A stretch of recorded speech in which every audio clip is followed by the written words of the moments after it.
이번 자료는 36번이 되겠습니다. 이 사람은 성형외과, 피부 쪽으로 좀 전문성을 갖는 의사라고 했죠. 개업을 하기 전에 그 사람이 사업이 적성인지 직장이 적성인지를 생각해 볼 필요가 있습니다. 그래서 심리 분석을 한번 해보는 거죠. 어떤 사람이 뭘 물었을 때 물론 결론은 된다 안 된다를 원하겠죠. 물은 사람 입장에서.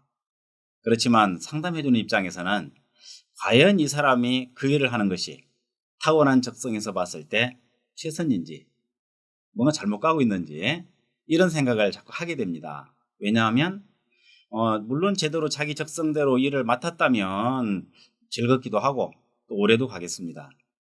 그런데 만약에 뭔가 그것이 자기와 맞지 않으면 과정도 힘들고 오래 할 수도 없고 오래 하더라도 고통이 따르는 그런 경우가 너무 많기 때문입니다. 그래서 가장 적절한 상담 시기는 고등학교 1학년 때쯤 한번 의뢰를 받아보는 것이 가장 효과적이지 않은가 그런 생각을 해보게 됩니다. 자, 이 사람이 나이가 상담 당시에 37살이었는데 열심히 공부하고 또 인턴 과정을 거쳐서 이제 의사가 되었을 때 비로소 자기로서의 어떤 전문성을 한번 밖으로 펼쳐보고 싶은 그런 마음이 드는 것은 당연하다고 하겠습니다. 자, 우선 사주를 통해서 그 사람은 어느 쪽으로 적성이 잘 어울릴 건지 살펴보고 또 점괘를 살펴보도록 하겠습니다. 자, 갑인, 무진, 갑신, 임신. 무진월의 갑목이 앉은 자리에 편관을 깔고 있는 이런 형태가 되겠습니다. 용신을 찾아봐야 되겠는데 진월이면은 이제 토의 계절을 벗어나서 화의 계절로 점점 나아가는 상황인 걸로 볼 수가 있겠습니다. 앉은 자리에 편관이 있고 30%의 인성이 있는데 30%의 인성이 또 시간에 투출되어 있는 걸로 봐서 매우 다행스러운 일이라고 하겠고 편인이 시간에 있는 사람, 우리는 이런 사람에게 적성을 말할 때 종교, 철학, 의학 이런 쪽으로 그 방향을 제안할 수가 있겠습니다. 이미 의사가 되었다는 걸로 봤을 때 용신의 관점에서 매우 권장할 만한 그런 분야의 인연이 된 걸로 봐도 좋겠습니다. 자, 그렇다면 1차 관문은 통과했다. 즉 의사라는 직업전선에 들어갔으니 그 다음에 의사가 되었을 때 크게 갈 길은 두 갈래라고 보겠습니다. 하나는 직장이고 하나는 사업이다. 물론 직장일 때 대학병원에서 근무할 수도 있고 또 다른 개인병원에서 근무할 수도 있겠습니다만 다 직장으로 보겠습니다. 사업을 하기 위해서는 어느 직종이든지 막론하고 상관이 있으면 유리하다고 판단하게 됩니다. 상관은 사업성분이니까요.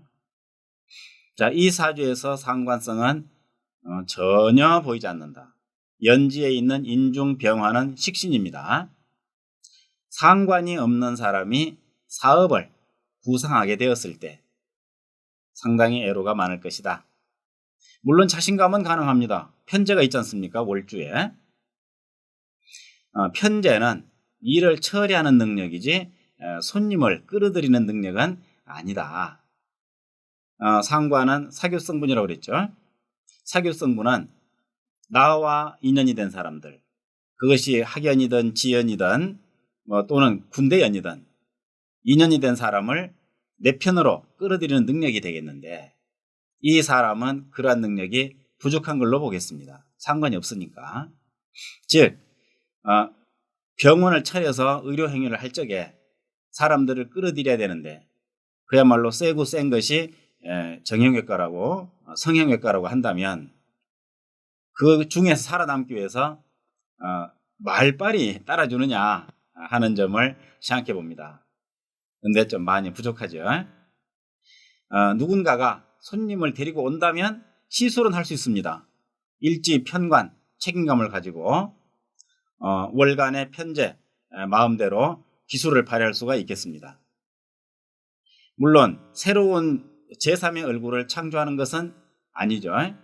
대부분 수술을 하게 되면 누구를 닮는다 이런 말들을 하더군요. 누구처럼 해주세요. 아마 그런 주문도 있지 않나 싶어요. 그렇다면 이미 모델이 나와 있습니다. 모델의 그 상황을 반영시키는 거라면 재성이 능히 할 수 있습니다. 식신은 지구상에 존재하는 어떤 사람과도 다른 모습을 창조할 적에 유용하겠죠. 아마 시술 받고자 하는 사람들이 그런 것을 특이한 것을 원하지는 않으리라고 봅니다. 그렇다면 의사로서는 이 사람이 자격이 능력이 된다고 보겠는데 사업가로서는 권하기 어렵겠다. 이런 것도 생각해 봅니다. 그럼에도 불구하고 젊게 해서 꼭 권한다면은 못할 거라고 할 정도까지는 아니겠습니다만은 일단 사업을 아직 벌리기 전 단계일 경우에는 적성을 한번 살펴보는 것이 그만한 가치가 있다고 하겠습니다. 이 사람은 편관 속에 있는 임수에 뿌리를 내리고 있습니다. 아주 중요한 겁니다. 살아 있습니다. 이런 상황을 봤을 때 직장에서 생명수, 즉 월급을 받는 것으로 한다면 고뇌가 줄어들겠다. 이렇게 해석을 할 수 있습니다. 월에 있는 재를 쫓는다면 여기에 있는 비겁들이 가만두지 않겠죠. 경쟁자들의 능력이 더 뛰어납니다. 자신은 능력이 그만 못하다고 인정을 해야 될 겁니다. 그래서 돈을 따라가지 말아라. 돈을 따라가지 말아라라는 얘기를 하는 경우에는 재성이 희용신이 아닐 때 자주 듣게 되는 말입니다. 그럼 뭘 따라야 되느냐? 학문을 따라라. 편인, 의학, 학문으로서 전문가가 돼가지고 후학을 지도하는 것은 좋습니다. 그렇지만은 스스로 사업을 하는 것에 대해서는 권하지 않기 때문에 이 사람은 앞으로도 항상 저도 사주적으로 자기의 길을 묻는다면 월급 받으세요라고 말하고 싶습니다. 머리가 허연 노의사가 되어서 제자들에게 자신의 경험담을 들려주면서 바른 길로 인도하기에는 충분히 격을 갖고 있는 걸로 보겠습니다. 살인상생격 아닙니까? 살인상생격입니다. 격이 있습니다. 이런 사람은 선생님 소리를 들을 수 있는 자질이 가능하다고 보겠고, 특히 젊어서 한때 재물에 관심도 가져보지만 이제 중년을 지나서 노년으로 가면서 다 쓸데없다 하는 것을 아마도 깨닫게 되리라고 생각합니다. 이런 상황을 놓기 때문에 젊게가 대단히 좋은 암시를 하고 있을 때는 혹시 모르겠지만 그렇지 않으면 일단 말리게 됩니다. 즉 명과 명이죠. 점괘, 오죽깨죠. 명과 꾀를 같이 놓고 봤을 때 그 사람에 대한 조언은 좀 더 좀 사실적으로 또는 도움이 될 수 있는 방향으로 조언이 가능하리라고 보겠습니다. 그래서 점괘만 놓고 볼 경우도 있지만 대부분은 이렇게 사주와 같이 관찰하는 경우가 더 많습니다. 자, 점괘는 이미 이제 책에 설명드린 대로 개수가 어떻습니까?